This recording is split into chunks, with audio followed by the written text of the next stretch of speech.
everyone, this is CDM TV. We have various programs on religion, sports, social, artists and many more on cdmtv.net. Today we have Brother Emmanuel Katale, a famous gospel artist from Congo who has been making gospel music for more than 30 years. Hello Brother Emmanuel, how are you today? Hello Eve, I'm okay, thanks. Are you okay? That's very nice. We are all happy to see you today at CDM TV. Me too, I'm very happy to invite me in this show. That's why I wanted to say bless you, God bless you for that. Oh, it's most honored to have you here today. Thank you so much for your time. Thank you. I wanted to start off by asking you how you started to make music and where it came from. Thank you, praise God. I started my music in my family because my dad was a pastor. Papa et mon père était un pasteur. Et puis in 1982, when I received Jesus Christ in my life, na banaki juste na ba groupe, il y a un gospel groupe na ba chorale, na de là na zo ki na ba formation mingi kuna. C'est là na bandé vraiment musique na ngai kuye na ba chorale, na zo mba voix, première voix soprano. Après na yeko kuma bando sala baryton, plutôt alto. Alto na komi ténoriste, na komi sala ba ngam na komi sala lead, na komi troisième dirigeant, sous-dirigeant, puis na sauté maman première sous-dirigeant et puis en plus na koma ngam na koma titulaire ya chorale, la voix de l'évangile à l'époque. Et puis de là vers l'année in 1985, donc 85, c'est là que la musique, la bande, un groupe vocal à l'époque, un groupe gospel, un groupe Gel, et puis après Vox Day. Donc voilà, les choses sont parties. Donc voilà, c'est ça, c'est comment que c'est années la bande de musique, c'est ça quoi. C'est bon, c'est fini to Goyoka Boye. Merci. I would like to know, have you worked with other gospel artists, and if you have, who have you worked with? Yeah, so I'm working with so many gospel artists, like Fred Teach, Charlie Mumbaya. Yes, I know Charlie Mumbaya. Yeah. Charlie Mumbaya. Yep.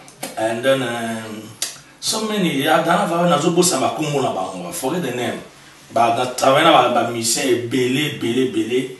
Et na bande na peut-être Erwana yo il plus Charlie Mumbaya parce que musicien ba disque mingi. Mais na travailler na tu belé quoi ba Edilu Koji, ba Leja Stone, ba de ba yi bango na Gel, Frère Kabongo, Frère Ticho na Tangelio, Frère Nzaki Mwena na bande on a travaillé dans ministère Amen. Na za kutu cofondateur. Il y a orchestre ministère Amen Tumbishai. Je me rappelle encore à l'époque, tant où apôtre Mutombo, on a le pasteur Mutombo, tout na VV Saint-Terre, ça qui me pas. Tant que na VV Saint-Terre, après tant que comme na 1 2 3, il singa ceux qui na ça la groupe mo na katoria l'église. Tout ça vous c'est quand il y a tout bon. Si vous topez ça comme un groupe ani. Dans la vie, topez ça à même musique à oh non, Katala arrête un peu. Mais c'est quoi ça? Donc place à lui, oui, place à lui, on trouve la main, nous sommes morts dans l'apôtre Mutombo. Après, notre opé, ça comme ministère Amen, Tumbishai. Parce que Tumbishai, en fait, c'est qui combat cri. Nous avons acquis, on a c'était frère Sass. Azan à Paris, je crois, à Paris. Nous avons une chance à Koutanaïti, je crois, à Paris. Frère Sass, nous avons Tumbishai, Nzambiwetu, c'était ça. C'est après, nous avons tout le monde première riz. 7e nuit, nous avons un long orchestre, nous avons sauté, après ça, nous avons Tumbishai. Donc, à travers l'artiste belé l'époque là.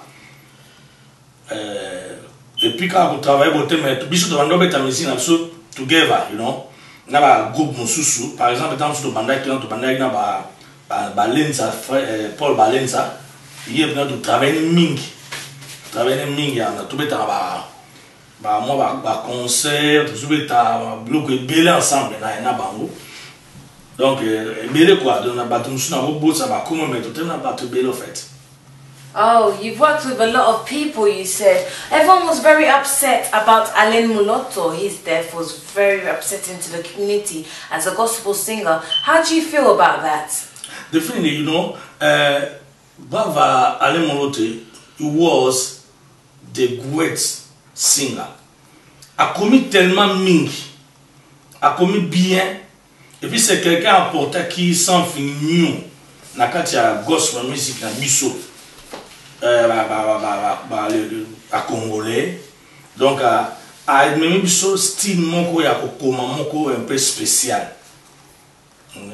parce que nga ana na poto pour ne pas dire na poto les anglophones il s'écrit très bien les anglophones bah ça la différence entre worship praise na blo mususu alors biso pe na la musique n'a absolument toujours ça la différence entre na mingi pina te. Au moment des fois tu vas ni nzembo, tu vas ni osenga, tu vas ni okumba mela, enfin tu sukisi na bolela. Na rata nzembo. Mais frère Alain, ba nzembo na yeso temps il y a avec son style, a même style mo zo pesa na différence. Comme dans sa adoration maloba pende ya kafu kilo. And c'est quelqu'un pseudo de voir mingi, mais donc comme ça n'avait passé comme on voyait. Dieu seul knows. Et mon collègue Biloni et l'équipe.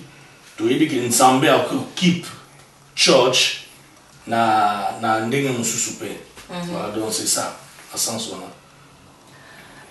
Do you feel the need to go to Congo in remembrance of Alain Mulotto to cry for him there?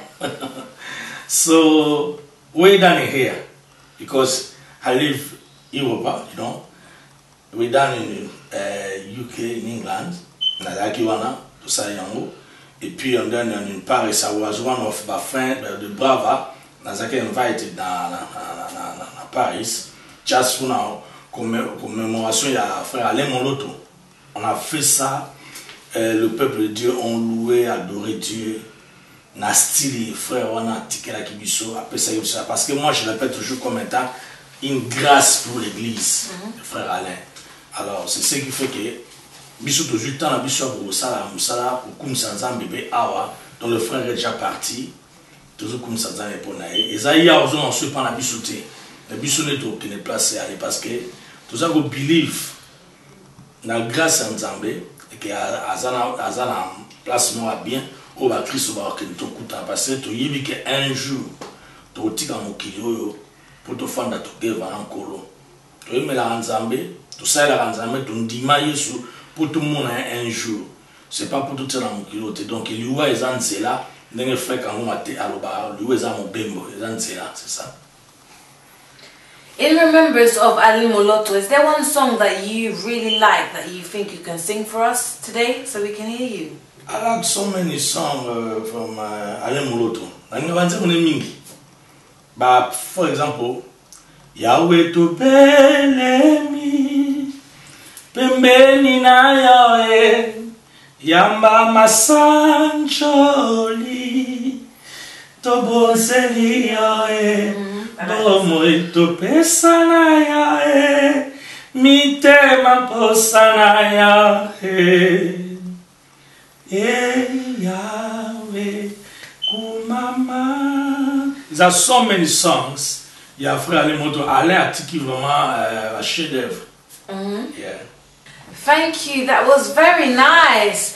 Well, back to you. I can see that your voice is still really nice, it's still there, but what happened to your music? You know, but Baloba déjà, Emmanuel Katala, Ayema Lisuté, Akomeka Ola, Sukoyo.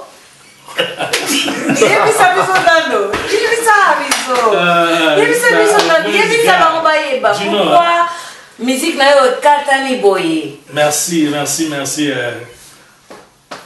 pour la question. En fait, de notre voix, ils ont d'abord grâce. Nous avons appelé ça, c'est un don. Nous avons appelé ça à Panabiso. Nous avons qui ont été, nous avons appelé ça en grâce. Alors, et qu'on a appelé ça en pékaka. Je veux dire, on a la liberté comme tête, mais ça a comme des système à cache-toi. Un peu comme on dit, nous avons mis mon quoi, nous sommes en train de coquer. Il est vrai que nous avons partout en Europe, koyemba yemba partout invita ngai na sala musala mais naza vraiment na musala nga moko na kati album. Tu vois, je suis dans le studio. Naza na album, I'm working sur my album, you know. I don't know exactly when I was 600. Donc naza tellement à 4 ans, nazo zana peut-être un colo à ça la biso grâce non quelconque. Pour tout bien parce que mon so ça il musa pe mingi. Ta biso ça musa nzambe za voir na bani musa kalati lo na osanga. Mon année tu as ta UK abo. So mo ça musala et ka double shift. Après ça va toujours moi ba repos ba nini po aza toujours ma casse. Donc musa biso ça ka nzambe. Le Seigneur a au salut un mot qui n'est pas encore se ressourcer sous. Pose des new things. Au gros banana sous pour n'en passer. Dans l'œuvre de Dieu, on recommence toujours. Toujours on commence. Quand on tambour le place mon beau. Au télémission bandé sous l'ensemble c'est ça. Donc on est toujours là. Je travaille c'est mon abondance. C'est que n'a pas besoin de moi. Thank you, Brother Emmanuel. I understand that. Hopefully, but to pay, but comprendre que Ozana, biloko na yozo sala, netiaza boye, he's releasing a new album. You're releasing a new album. Yes. And how many songs will be released in this album? Until now, I didn't decide how many songs I can release. Maybe it can be 12. So, because nazo sala na sema nzembe bele, nga travaille nzembe mingi na frère Deba O'Neill. Na travaille mingi, to travaille nzembe bele zap na kolega presque na 16 nzembe na mokende donc na o so na china bandam down na tout kanisa no tout ça na comment na 20 nandam. Alors je me rends compte à travailler sur beaucoup de chansons.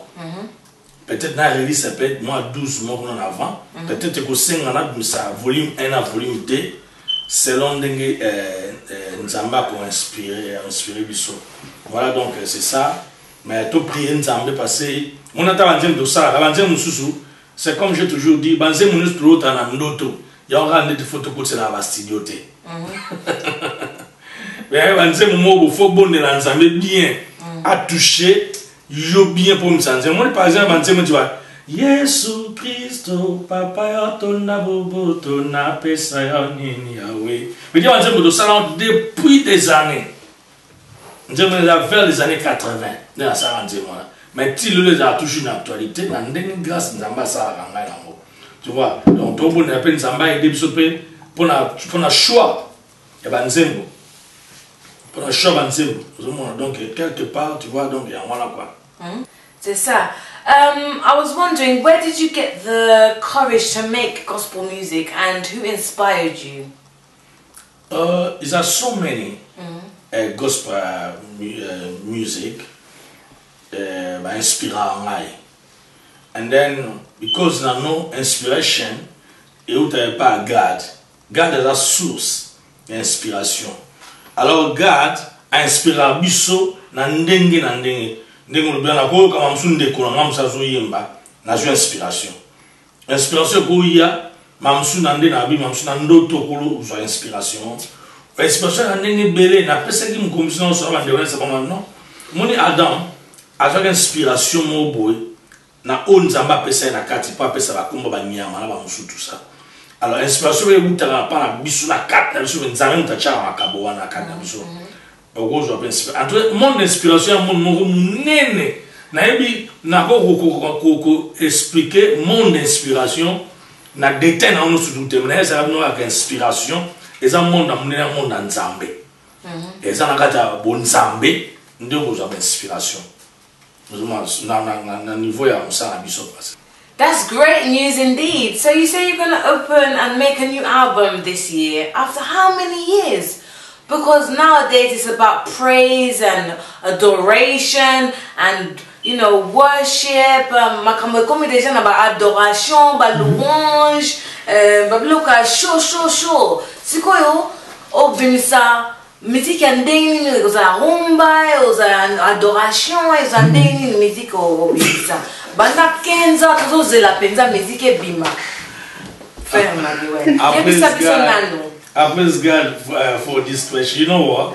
God is the same. You know?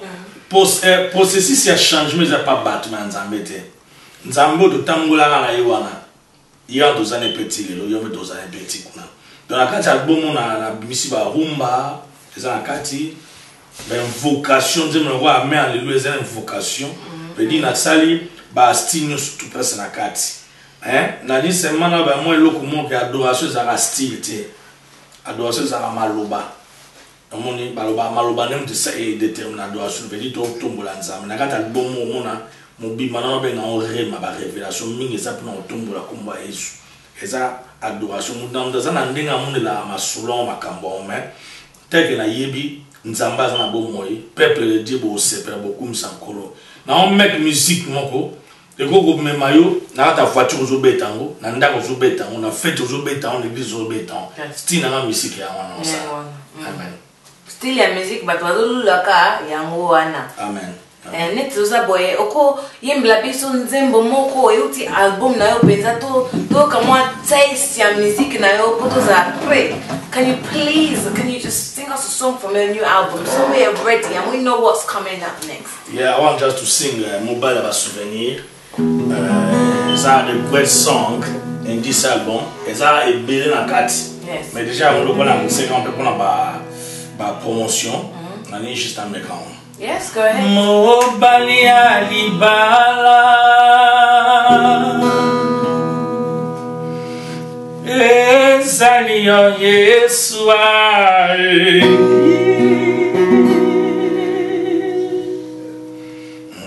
nalingaya naponaya na motema nanga nalingaka ndenge nzambe obalaki eklezia oza mobali oza mobali oyo akokani na mobali mosusu te olona basouvenir na motema nanga mobali oyo sukisa atelemi palongoli soni nanga ye abimisanga lelo yo mpe namonani na miso bato olona basouvenir na motema nanga nalingi yo Yesu lokola mwasi oya libala eno naponi yo Yesu natekala seko pene na yo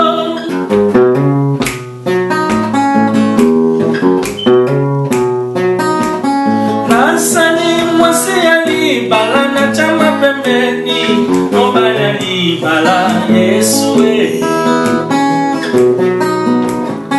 nasali mwasi ya libala na chama pembeni mobali ya libala Yesu oh Dio mobali oyo akitisaka na motema alemisaka na motema ata ye ndenge nini ye kaka sengai nakanisa ye esengo etonaka ngai bobie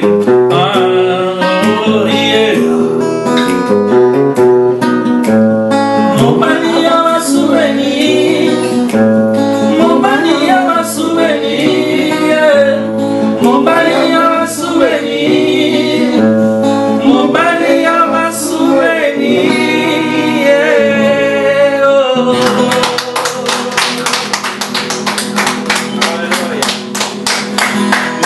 mobali wa souvenir, the man of memory. Mobali Aba Souvenir, penza, wow. We're very looking forward to it. I can't wait to hear the rest of the music. Sounds great.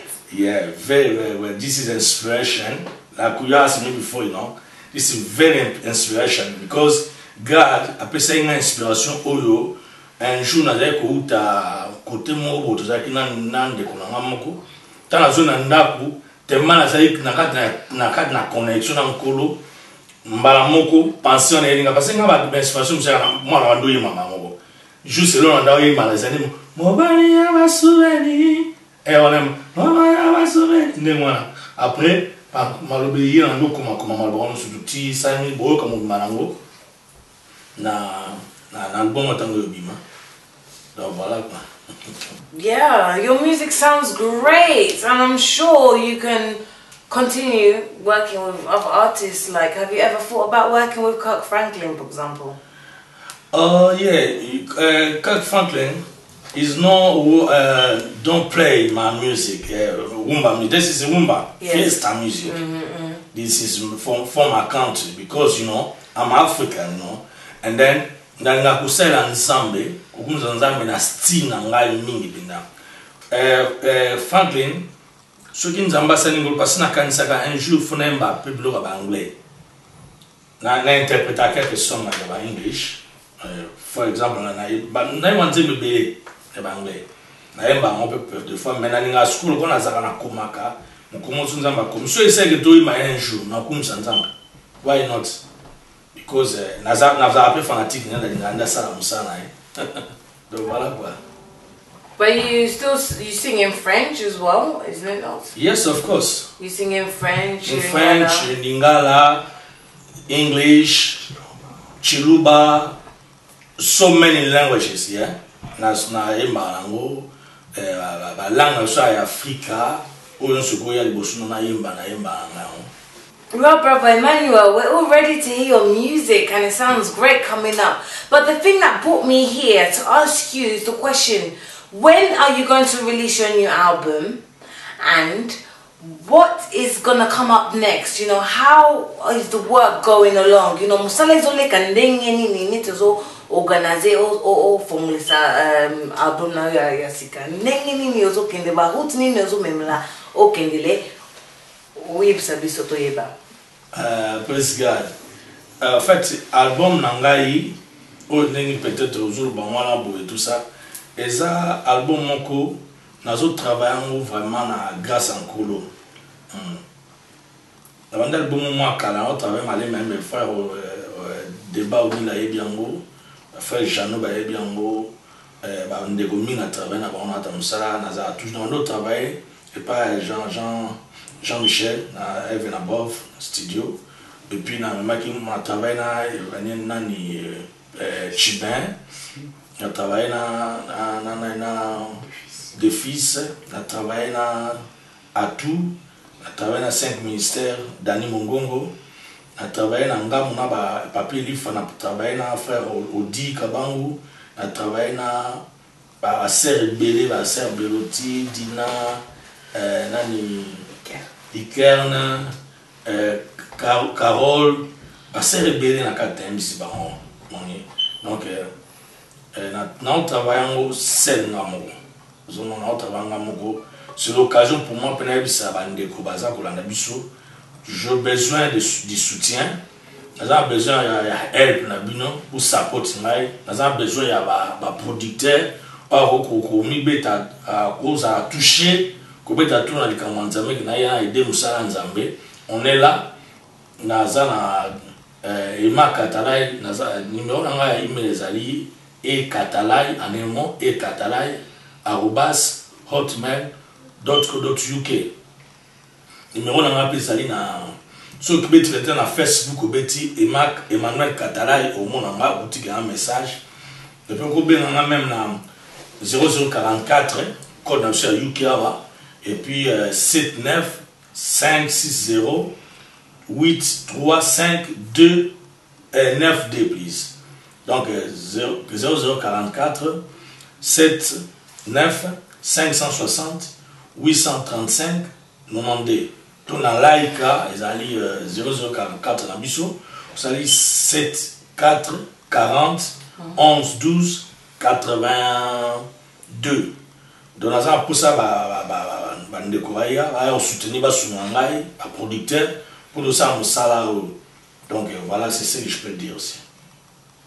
As you can see, Brother Emmanuel said that he needs producers on his line to help him. As you can see, his email address is below and his phone number is below if you can get in touch with him for some help. Now, Brother Katale, I was wondering, Can you give us another song from your album so we can get more taster? Because everyone hasn't heard your music for like 15 years now, and a lot of people want to hear your music. Tolinka to yoka music na yo tu sa ni doze la katro. Yemba ka to yeba. To yoka ni nze muni no yeba. Naimba eza invocation juste tellement parti mon canti parce que tout ça la bon fait manquer. Alléluia. Amen, alléluia. Alléluia. Amen, alléluia. Alléluia. Amen, alléluia. Alléluia.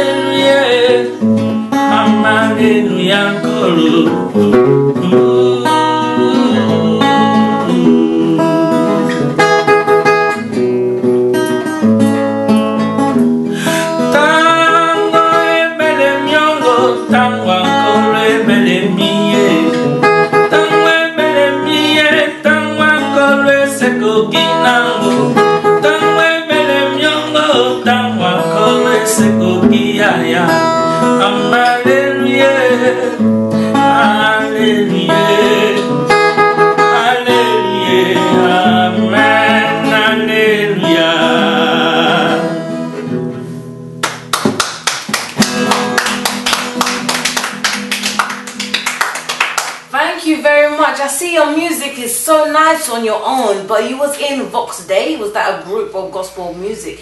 Is there not one day you can get together? That un jour, bo sanga susu bo sa musique toyo kali susu pona Grace and Dambeka asala pouvoir bo sa nzembo moko mususu bino nyusu bo sanga susu. Yeah, non. Eza près d'abisso to priya nzambe pona mo. Des fois dans la tapoto to kutanaka abande musoza na poto des fois to beta ba benga su beta maintenant to betina concert à Vox Day maintenant. Donc concert à Vox Day pour ba tuba yo quand on a bien il faut producteur à bien. Parce que production ça faut budget, you know. Faut ça moi en fait big budget. Pour ça la production bien, de proper production. Et c'est là big budget. Tout le jeu producteur moi va bien. Tout ça à Saint-Sabi, tout ça on bien déjà des repas, on en Amérique, en Afrique, tout ça tout beaucoup dans tout ça nous ça là. Donc c'est ça on a 12 ans besoin en open abisso. Voilà. You need a production company to be able to make your old gospel group back together, right? Yeah, just for the show, some show, performance show, thing like that. Don't get me wrong, your music is very nice on its own, but just so people can, you know, hear you lot again, you know, the group was very nice. Amen, amen. Thank you very much for your time today, Brother Emmanuel Katale. Thank you. And we are so happy to have you here today on cdmtv.net. It's me myself, I just to give you thanks. Brother Emmanuel, I know a lot of people watching this is going to remember you, but a lot of people don't know you at all. So can you please remind us of the music you used to play before you took your break, to make this new album? Please just remind us, you know, to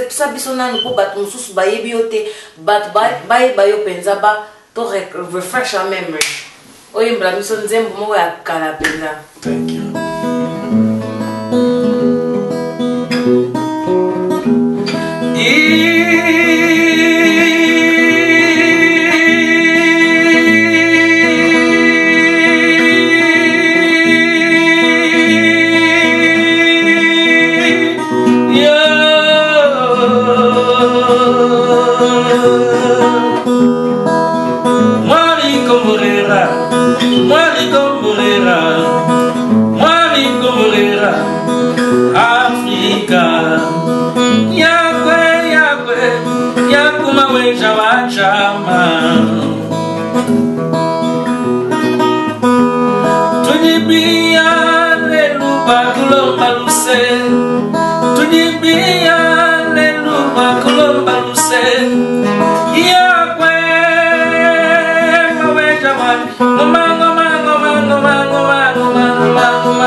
manioba Shoma wani ne mulami mwimpe Shoma wani ne mulami mwimpe Sami wa utandane kunengerenda mawesha Sami wa utandane kwakatanenda mawesha Yesu moyo tudimu Yesu mere mere tudimu Yesu moyo tudimu Yesu mere mere tudimu Yesu moyo tudimu Yesu mere Oh my God, if you didn't know, he was the one that sang that song. Very popular song if you didn't know. So Ibakite, Yemuta sang Ayembaki Nzembowana. Amen, amen. But news Balula Nzembowana. Amen. Bless Batu Bele vraiment. Si les loups bazara toujours bless même nga mon comme na embango. Naza vraiment bless ma kasi na Nzembowana. Donc c'est ça grâce encore à ça la bisoto yemba. On peut toujours connaître yemba toujours. Thank you for your time here with us on CDM TV. Is there anything you want to say before you leave us today? I want you to say thanks. Thanks to CDM TV. CDM TV, you are the best. You are the great. God bless you. I wish you plein de choses na vie na bino na CDM TV. Zama pambola bino kene liboso vraiment na web ça tout so ya awa na CDM TV. Vous n'avez jamais dessus. Nous avons un contrôle. Ça va. Thank you so much, Brother Emmanuel Katale, everybody.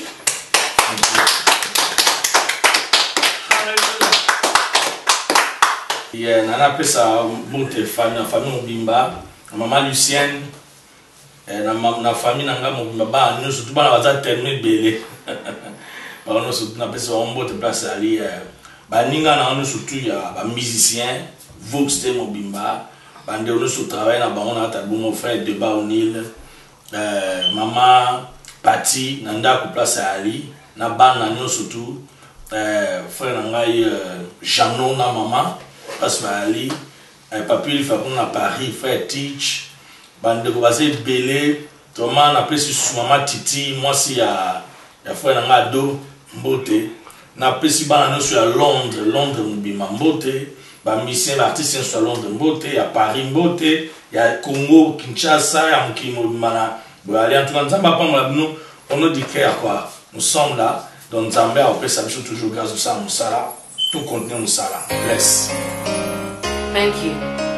Thank you very much for watching. This is Brother Emmanuel Katale. Please stay tuned in to cdmtv.net. We have a lot of things coming up on religion, sports, more artists coming up. Please stay tuned in. And don't forget, cdmtv.net is the place to view everything you want to know about the world. Bye.